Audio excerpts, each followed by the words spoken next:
자, 오늘은 제가 꿈 이야기를 좀 해보겠습니다. 요새 무슨 꿈들 꾸어보신 적 있으십니까? 네, 저는 꿈을 좀 많이 꾸는 편에 속합니다. 어젯밤에도 꿈을 꾸었습니다. 네, 그러나 거의 다 개꿈인 경우가 많습니다. 네, 꿈을 꾸기는 꾸는데 꿈을 깨고 나면 금방 다 잊어버립니다. 아마 되게 다들 비슷하실 것입니다. 우리는 하룻밤에는 무수한 꿈을 꿉니다. 그러나 대개는 다 잊어버립니다. 그래도 어떤 꿈은 이상하게 기억나는 꿈이 있어요. 자, 그렇지요? 기억이 나는 꿈이 있습니다. 꿈에서 깨어나면서 참 이상한 꿈을 꿨다. 참 이상한 꿈이다. 이 꿈이 무엇을 뜻하는 것일까? 하는 꿈을 꿀 때가 있습니다. 그런 꿈 중에는 이제 세월이 많이 흘러가도 이제 참 잊혀지지 않는 그런 꿈도 있습니다. 저도 평생 그런 꿈은 몇 번 정도는 꾼 것 같습니다. 저도 제 인생이 어떤 중대한 전환점을 맞이할 적에 그런 꿈을 꾸었었습니다. 결혼할 때 그런 꿈을 꾸었습니다. 직업을 바꿀 때 그런 꿈을 꾸었습니다. 자, 늦게 신학을 하고 목사가 될 때 그때 어떤 희한한 꿈을 꾸었습니다. 우리 양수영을 개척할 적에 꿈을 꾸었습니다. 제가 암에 걸렸습니다. 암에 걸릴 적에도 꿈을 꾸었습니다. 그렇게 이제 잊혀지지 않은 꿈을 꾼 적이 있었는데 오래 세월이 흐르고 난 다음에 그 꿈이 이런 꿈이었구나. 그 꿈이 맞았었구나. 정말 내 인생의 꿈처럼 되었구나. 할 때도 여러 번 있었습니다. 자, 이런 걸 보면 꿈에는 어느 정도 예지 능력이라는 것이 있는 것 같기도 합니다. 꿈이라는 것이 참 묘합니다. 꿈을 너무 믿어도 문제가 되지만 그러다가 완전히 무시해버릴 수도 없는 그 무엇인가가 꿈에는 있어요. 아마 제 말씀 다 공감하실 것입니다. 그래서 성경에도 꿈 이야기가 많이 나옵니다. 창세기에 나오는 야곱, 베델에서 꿈을 꾸었습니다. 요셉도 어릴 적에 꿈을 꾸었습니다. 솔로몬도 1000번째 드리고 나서 꿈을 꾸었습니다. 그 꿈이 그 사람의 인생을 변화시켰습니다. 신약 성경에도 꿈 이야기가 많이 나오죠. 예수님이 탄생하실 때 요셉이 꿈을 꾸었습니다. 꿈을 꾸고 나서 약혼자 마리아가 임신한 것에 대한 오해를 풀고 마리아를 아내로 받아들입니다. 동방박사 세 사람도 꿈을 꿉니다. 꿈을 꾸고 나서 헤롯이 아기 예수를 죽이려고 하는구나 깨닫고 다른 길로 돌아서 자기 나라로 돌아갑니다. 자, 예수님의 아버지 요셉도 꿈을 꾸고 헤롯이 예수님을 죽이러 오는구나 이것을 깨닫고 얼른 도망가서 애국으로 피난을 갑니다. 만약에 그런 꿈이 없었더라면 인류 역사도 바뀌고 세계 역사도 많이 바뀌었을 것입니다. 성경이 이렇게 꿈을 도구로 사용하시는 이야기가 많이 나옵니다. 자, 오늘 성경도 꿈 이야기입니다. 자, 우리가 지난주에 다니엘서 첫 시간에 바벨론 왕 느부갓네살에 대해서 자세하게 배웠습니다. 제가 바벨론의 역사를 자세하게 말씀드렸습니다. 오늘 성경의 다니엘서 2장은 바벨론 왕인 느부갓네살 왕이 꾼 꿈에 대한 말씀입니다. 어느 날 느부갓네살이 꿈을 꿉니다. 너무나 놀랍고 충격적인 꿈을 꾸었습니다. 신기한 꿈을 꾸고 나서 깜짝 놀라 이 잠이 깨었는데 잠이 깨는 순간에 그만 무슨 꿈인지 까맣게 잊어버렸습니다. 우리도 그럴 때가 있잖아요. 아무리 꿈을 기억해내려고 해도 생각이 나지 않는 것입니다. 자, 꿈을 잊어버리긴 했지만 아무래도 그 꿈이 보통 꿈이 아닌 것 같았습니다. 그래서 도저히 이대로 잊어버려서는 안 될 것 같았어요. 그래서 2장 2절에 보면은 바벨론 왕국의 모든 박수무당과 설객들과 점쟁이들을 다 호출합니다. 너희들 내가 어젯밤 무슨 꿈을 꾸었는지 말해라. 그리고서 그 꿈을 해몽해보아라. 왕의 하는 말을 듣고 바벨론 제국의 최고 엘리트 박수무당 설객 점쟁이들이 왕이시여 먼저 왕이 무슨 꿈을 꾸었는지 우리에게 가르쳐 주셔야 그래야 해몽할 수가 있지 않겠습니까? 무슨 꿈을 꾸셨는데 가르쳐 주지도 않으면서 어떻게 우리에게 꿈을 해몽하라고 그러십니까? 그러자 느부갓네살 왕이 진노합니다. 분노합니다. 내가 무슨 꿈을 꾸었는지 기억하고 있다면 너희들을 불렀겠느냐? 내가 특별한 꿈을 꾸었는데 잊어버렸다. 잊어버렸으니까 너희들을 부른 것이다. 너희들은 이 나라 최고의 설객들이고 총쟁이들 아니냐. 이 나라 최고 엘리트들이 아니냐. 그러니 어서 내가 무슨 꿈을 꾸는지 말해줘라. 그러니 이 사람들이 황당한 것입니다. 그래서 왕이시여, 세상에 이런 법이 어디에 있습니까? 우리가 어떻게 왕이 무슨 꿈을 꾸셨는지 그걸 알 수가 있겠습니까? 그건 신이 아닌 이상 불가능한 일입니다. 왕께서 꾸신 꿈을 우리에게 가르쳐 주시면 해몽해 드릴 수는 있지만 그렇지 않으면 우리는 해몽할 수가 없습니다. 그러자 느부갓네살이 더 노발대 바랍니다. 야, 이 사기꾼들아, 너희들이 그런 능력도 없으면서 이 나라에서 최고 대우를 받으면서 점쟁이 노릇하고 있었다는 말이냐. 꿈 이야기를 듣고 해몽하는 것은 나도 할 수 있다. 나도 할 수 있어. 그러면 누구를 못하겠느냐. 그러나 너희들은 달라야 되지 않겠느냐. 그런 비밀을 밝혀내라고 너희들에게 좋은 대우해 주면서 많은 봉급을 주면서 이렇게 살게 해준 것이 아니냐. 만약에 너희들이 내 꿈을 알아내지 못한다면 너희들은 다 엉터리들이다. 다 사기꾼들이면서 무슨 대단한 능력이 있는 것처럼 나를 속였던 것이다. 감히 나를 속였다. 그러니 이제 무조건 내 꿈을 기억해내야 된다. 만약에 못한다면 나를 속인 죄로 모조리 처형할 것이다. 다 죽일 것이다. 너희들의 몸을 쪼개고 너희 집을 거름더미로 만들 것이다. 그러니 이제 다들 떼죽음 당하게 생겼습니다. 피리인자나 진동하게 생겼어요. 다니엘의 세 친구들과 함께 죽게 생겼습니다. 14절에 보면 그때 다니엘이 자기를 잡으려고 찾아온 금유대장에게 이렇게 말하는 것이 나옵니다. 사람 잡아 죽이는 것이 뭐 그리 급합니까? 나에게 시간을 조금만 주십시오. 나에게 시간 조금만 주시면 내가 한번 왕이 꾼 꿈을 해몽해 보겠습니다. 그래서 다들 아슬아슬하게 목숨을 건졌습니다. 다니엘이 집에 돌아와서 포로로 같이 잡혀온 친구 세 사람에게 중보 기도를 부탁합니다. 이것은 죽고 사는 문제다. 그리고 나를 위해서 기도해다. 결사적으로 기도해다. 그리고 자기도 무릎을 꿇고 간절하게 기도합니다. 그러자 하나님께서 환상 가운데 나타나십니다. 환상 가운데 나타나셔서 꿈에 대한 비밀을 다 가르쳐 주세요. 19절 말씀입니다. 이에 은밀한 것이 밤의 환상으로 다니엘에게 나타나 보이매 다니엘이 하늘에 계신 하나님을 찬양하니라. 다니엘이 느부갓네살 왕이 꾼 꿈의 비밀을 다 알게 되니까 담대하게 왕 앞으로 나갑니다. 왕 앞에 나가서 왕이시여, 어젯밤 내가 섬기는 하늘의 하나님이 왕께서 꾸신 꿈을 다 가르쳐 주셨습니다. 왕이 꾸신 꿈은 제 아무리 뛰어난 박수무당 술객 점쟁이들이 할지라도 도저히 할 수 없는 비밀 중의 비밀입니다. 이제 제가 왕이 어떤 꿈을 꾸었는지 가르쳐 드리겠습니다 하고 말하는 것이 오늘 우리가 본 다니엘서 2장 31절이에요. 왕이요, 왕이 한 큰 신상을 보셨나이다. 그 신상은 어마어마하게 크고 광채가 찬란하고 그 모양이 시미트럽게 생긴 우상이었습니다. 하고 왕이 꾼 꿈을 정확하게 기억했습니다.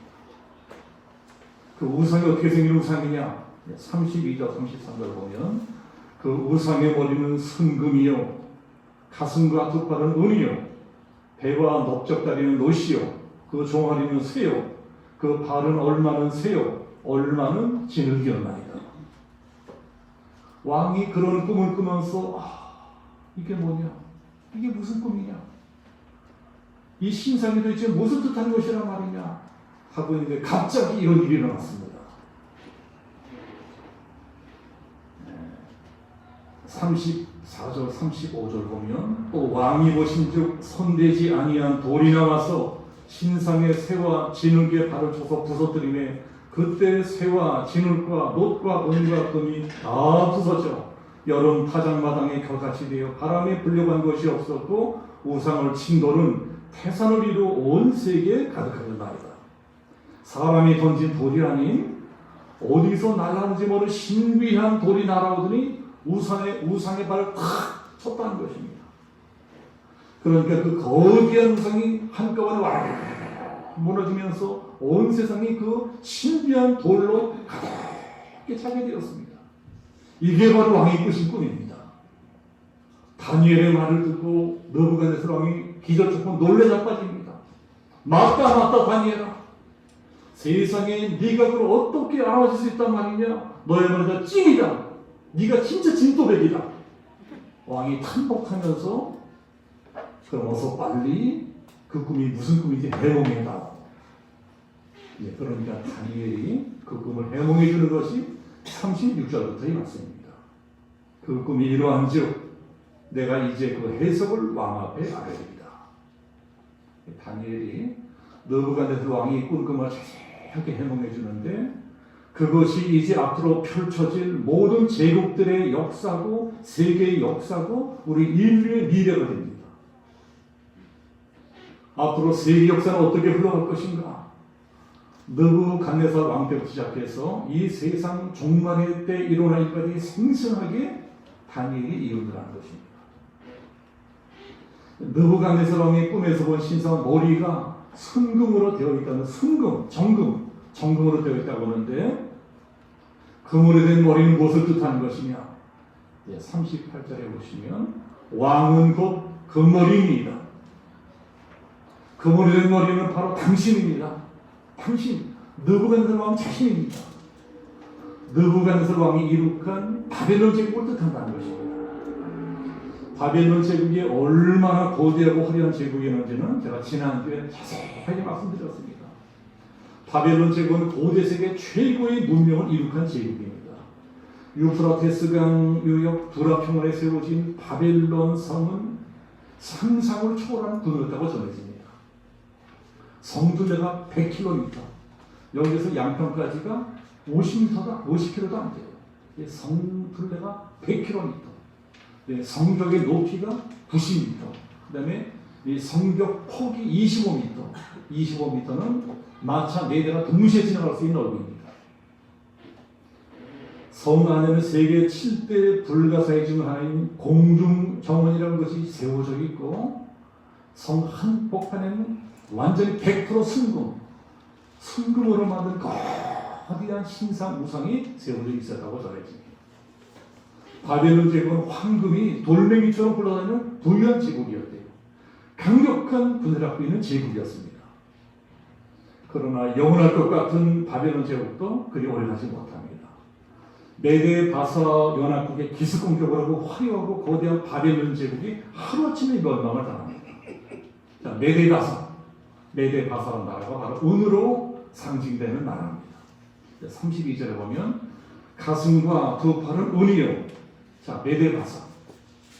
자, 메데는 메디나라는 나라고 바사는 페르시아라는 나라입니다. 페르시아를 한자로 바사가 돼요. 이 메데 바사 두 나라는 원래 연합국이었습니다.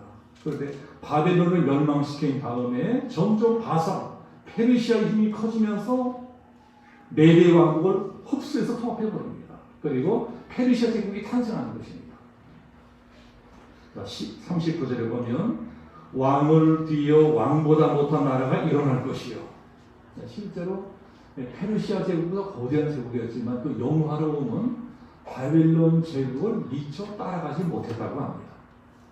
바벨론이 금을 주로 통용하는 나라였다면 페르시아는 은을 화폐 단위로 사용하는 나라였습니다. 그래서 금보다 조금 못한 은으로 상징되는 나라입니다. 그러나 페르시아의 군사력만은 어마어마했다고 합니다. 페르시아 제국은 떼거지 숫자도 나타나는 나라예요. 엄청난 군사력을 동원합니다. 그래서 한 번 군사력을 동원하면 100만 명을 동원시킨 나라가 페르시아 제국이었어요. 무시무시한 인해전술의 원조가 페르시아입니다. 페르시아가 그리스를 침공할 때도 무슨 인해전술을 나갔습니다. 그 인해전술은 아프리카, 중동, 유럽 일대를 다 정복해버렸습니다. 페르시아 제국도 영원하지 못합니다. 그 다음에 헬라 제국이 일어나서 페르시아 제국을 멸망을 시킵니다. 거기가 세 번째 나라는 즉 동의 나라입니다. 32절 보시면 배와 넓적다리는 노시요.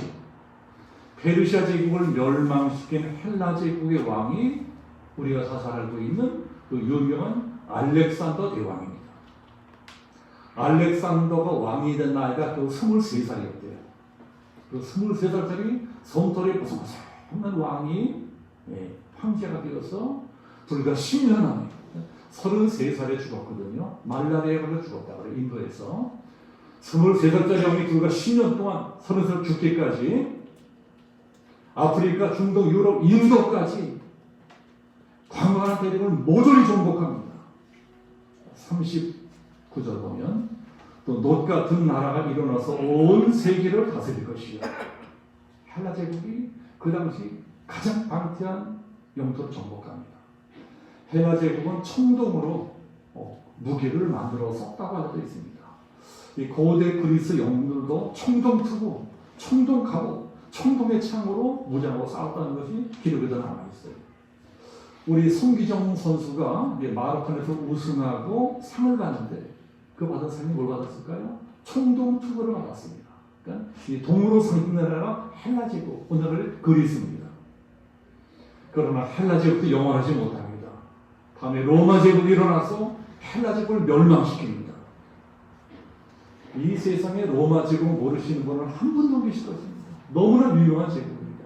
그야말로 역사상 가장 강력했던 제국이고 제국 중에 제국이 로마 제국입니다. 로마 제국이 바로 네 번째 나오는 쇠, 철의 나라입니다.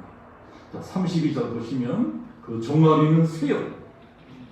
로마 제국은 철기 문화가 엄청나게 발달했다고 합니다.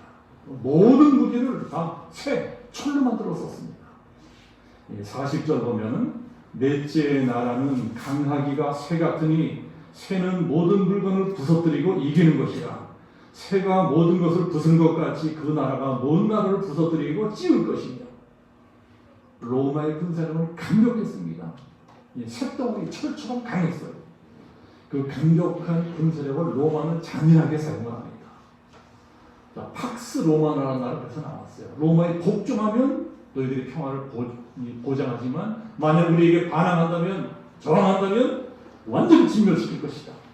로마에 복종하지 않는 나라는 잔인할 정도로 완전히 철저하게 멸망시켰습니다. 원래 로마의 라이벌은 카르타고였습니다. 카르타고. 한니발이라는 장군이라고 보셨죠? 한니발이 카르타고와 로마의 라이벌이었는데 카르타고가 로마에 패합니다. 카르타고가 로마에 패할 적에 로마가 카르타고 성을 완전히 괴멸시킵니다. 성을 완전히 괴멸시켜서 카르타고는 지구상에 사라지게 됩니다. 자, 이스라엘도 건방지게 로마에 저항을 합니다. 조그만 나라가 겁도 없이 로마 제국에 저항해서 로마가 대군을 보내서 예루살렘 성을 초토화시키는데 얼마나 잔인하게 끔찍하게 완전히 괴멸시키는지 예루살렘 성에 돌 위에 돌 하나 쪽에 다 괴멸시켜버립니다. 잔인한 나라였어요.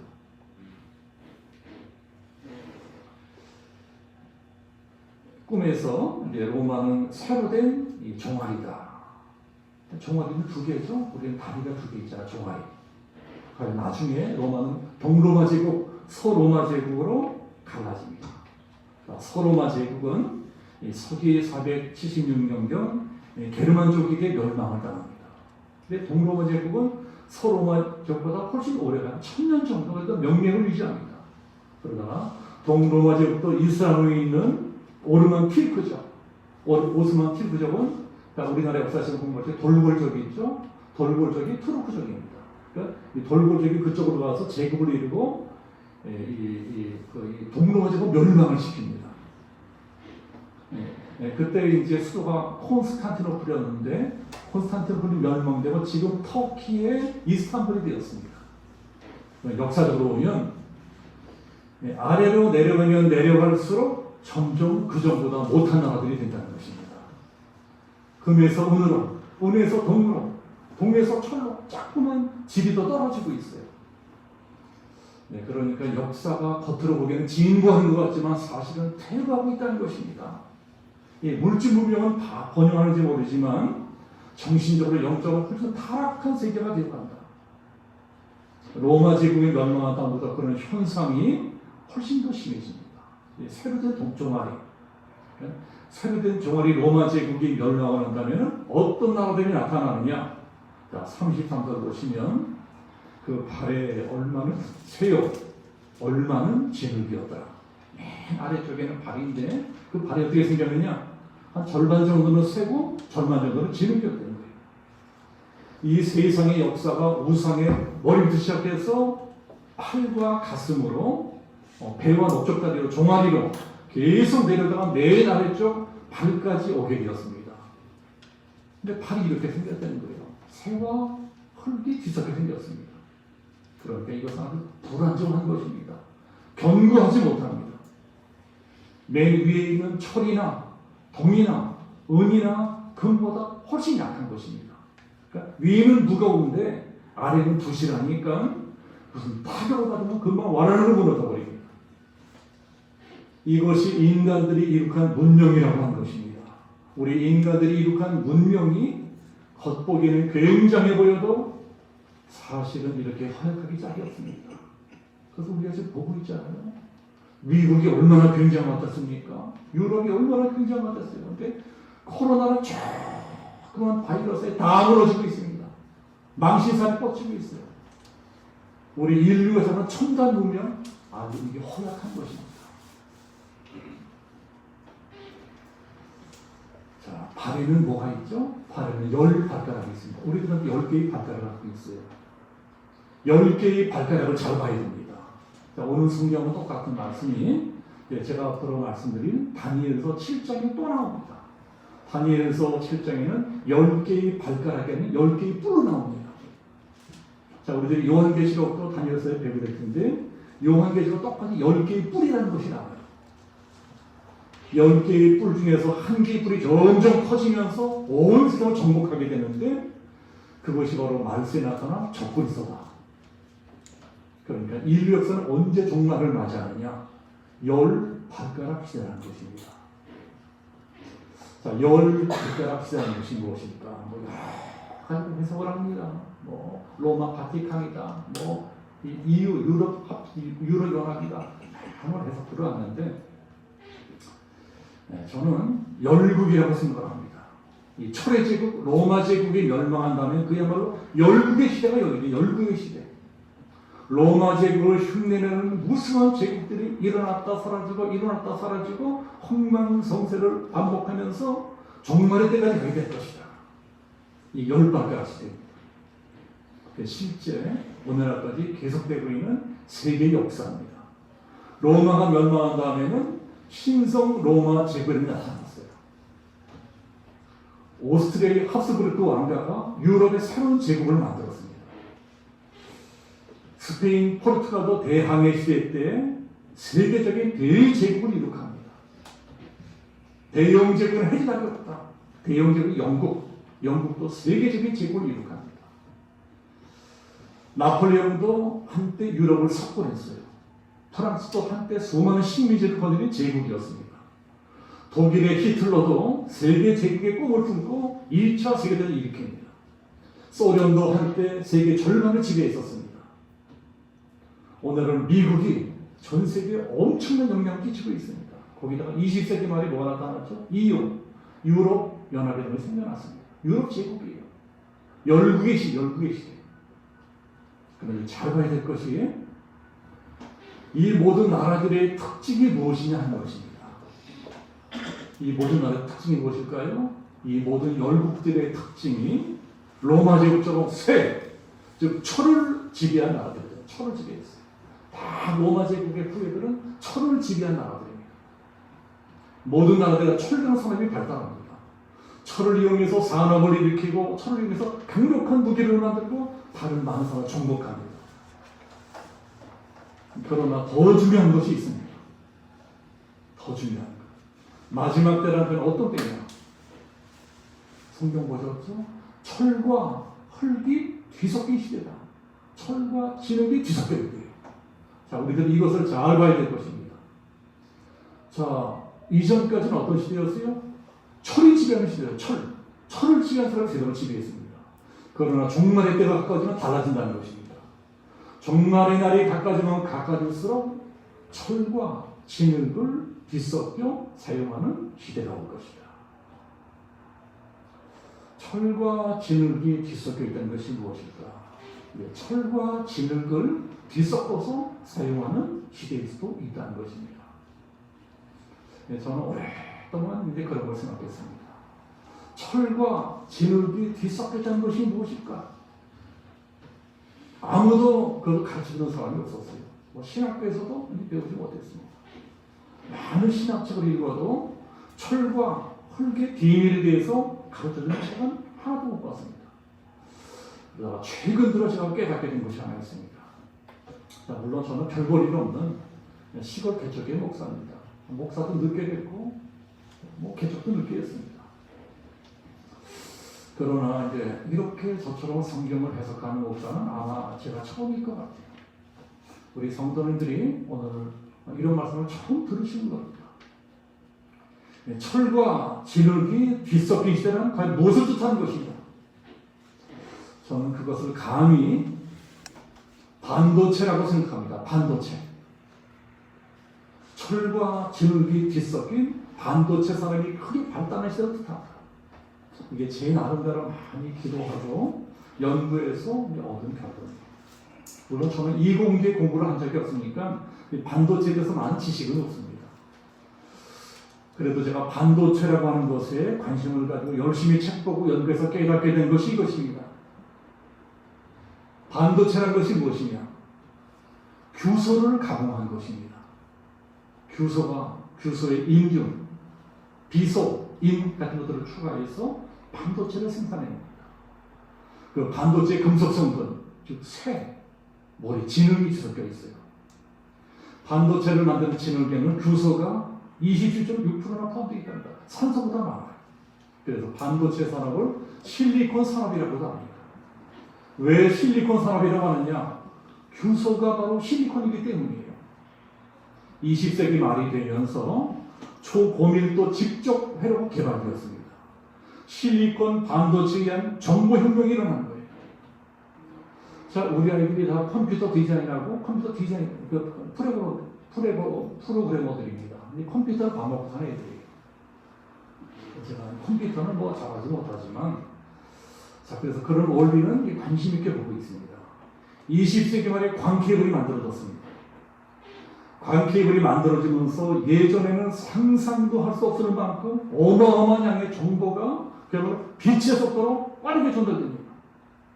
정보 혁명의 시대가 도래한 것입니다. 광케이블은 뭐로 되어 있어요? 유리섬유로 되어 있어요. 유리섬유. 유리섬유의 주 원료가 무엇이냐? 그것도 결국은 쇠. 그러니까 철성분과 진흙으로 된 것입니다. 이것이 바로 오늘 성경에 나오는 철과 흙이 뒤섞여 있는 발가락입니다. 아무도 이런 설교하는 사람 없을 것입니다. 저밖에 없을 거예요. 오늘 이 시대가 바로 쇠와 진흙이 뒤섞인 그런 시대라는 것입니다. 우리나라는 전 세계에서 반도체 산업이 가장 발달한 나라입니다. 반도체 수출로 밥 먹고 사는 나라입니다. 전 세계에서 반도체 산업이 가장 발달했기 때문에 전 세계에서 인터넷도 가장 빠르게 발달했습니다. 우리나라는 이제 전 세계에서 초고색, 가장 빠른 초고속 인터넷 많이 깔려있는 나라입니다. 미국, 유럽보다 우리나라는 인터넷 선진국이에요. 저도 한 50개 나라 돌아다녔었는데 어느 나라를 가도 우리나라보다 인터넷이 빠른 걸 찾아볼 수가 없습니다. 가장 빨라요. 우리나라 인터넷에 있어서는 미국이나 유럽, 일본까지 추월한 지 오래됩니다. 다른 나라 여행 가면 인터넷 늘어서 속이 터집니다. 답답해요. 그래서 앞으로 우리나라가 앞으로 어디로 가느냐? 우리나라가 어떤 나라가 되느냐? 자, 이것을 잘 봐야 될 것입니다. 그런 기술이 지금 코로나 시대에 빛을 보고 있잖아요. 확진자를 찾아내고 추적하고 감시하고 관리하는 일에 아주 유용하게 사용되고 있습니다. 우리나라 코로나 방역이 전 세계 찬사를 받는 것이 정치하는 사람들이 정치를 잘해가는 것이 아닙니다. 우리나라 기업들이 열심히 연구하고 노력하고 투자해서 반도체 산업, 정보통신 기술을 발전시켰기 때문입니다. 앞으로 반도체 산업은 점점 더 발전할 것입니다. 앞으로 오는 세상은 철과 진흙으로 만든 반도체의 기술에서 지배당하는 세상이 될 것입니다. 이것이 바로 다니엘이 예언한 마지막 시대입니다. 여러분, 우리들은 어쩌면 마지막 시대를 살고 있는지 모릅니다. 오늘 성경 다니엘서는 철과 진으로 만들어진 10발가락의 시대 후에 어떤 일이 일어나냐? 위험해요. 하늘에서 돌 하나가 날아와서 우상을 박살낼 것이다. 34절 보시면 또 왕이 보신즉 손대지 아니한 돌이 나와서 신상의 새와 진흙의 발을 쳐서 부서뜨리며 돌이 날아와서 신비한 돌이 날아와서 우상을 팍 쳐서 부서뜨린다는 것입니다. 그 돌이 무엇일까요? 돌. 그 돌이 바로 예수님을 뜻합니다. 예수님을 삼돌, 살아있는 돌이라고 말씀한 성경이 많이 있어요. 그 돌이 바로 예수 그리스도입니다. 예수님이 재림하셔서 이 세상을 심판하신다는 것입니다. 이 세상 나라가 산산이 부서지면서 하나님 나라가 시작됩니다.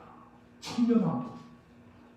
제가 요한계시록을 말씀드리면서 천년왕국을 가르쳐드릴 것입니다. 천년왕국이 시작되고 영생하는 하나님 나라가 주어집니다.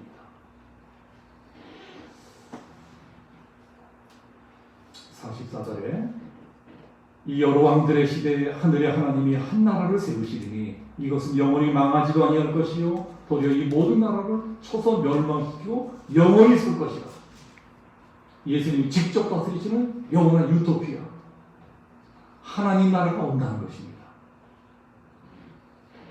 우리들이 왜 다니엘서를 배우고 왜 요한계시록을 배워야 되느냐? 미래에 대한 소망을 갖기 위해서입니다. 여러분, 미래에 대한 소망. 우리 인간들은 죄를 짓고 난 다음에 에덴을 잃어버렸어요. 우리들은 낙원을 잃어버렸습니다. 우리들이 살고 있는 세상은 에덴과 정반대의 세상입니다. 정반대의 세상이요. 괴로움과 슬픔과 고통이 약한 땅입니다. 에덴을 잃어버렸기 때문에 하나님께서 우리들에게 잃어버린 낙원, 에덴을 돌려주고 싶어 하세요. 그래서 예수님이 재림하시는 것입니다. 하나님 우리에게 낙원을 주시려고 잃어버린 유토피아, 에덴을 주시려고 지금 열심히 준비하고 계십니다. 열심히 준비하고 계세요. 그것이 예언되어 있는 것이 성경인 것입니다. 성경은 예언서예요. 성경은 교훈을 주는 책이 아닙니다. 예언서입니다. 우리 인류가 이제까지 한 번도 경험해보지 못한 유토피아. 유토피아가 어디 있어요? 지구상에. 그럼 유토피아를 주기 위해서, 낙원을 주기 위해서, 영원한 낙원을 주기 위해서 하나님이 지금도 준비하고 계십니다. 그 낙원 누구에게 주십니까? 이 자리에 앉아 계신 우리들에게 주시는 거예요. 여러분들에게 주시라고 하나님이 열심히 준비하고 계십니다. 다니엘서와 요한계시록을 계속 공부하면서 앞으로 다가올 하나님 나라, 그 아름답고 찬란하고 황홀한 미래에 대한 소망을 가슴에 품고 살게 되시는 우리 양준영 성교회 모든 성도 되시기를 예수님의 이름으로 축복합니다. 아멘. 자비 누신 아버지 하나님, 말씀을 통해서 우리들에게 새로운 것을 깨닫게 해주심을 감사합니다. 성경을 보면서 지금 이 때가 정말 급박하구나, 우리 주님의 재림이 임박하구나, 우리가 지금 어떤 시대를 살고 있는가, 마지막 때를 살고 있다. 마지막 때를 살아가는 성도의 지혜가 필요합니다. 주님, 우리들에게 지혜를 주시고 능력을 주시고 인내하는 마음을 주시고 하나님 사랑하는 마음을 더 부어주시어서 하나님이 기뻐하시는 참된 마지막 시대의 성도의 삶을 살아갈 수 있게끔 우리 모두를 축복해 주옵소서. 감사드리며 예수 그리스도 이름으로 기도합니다. 아멘.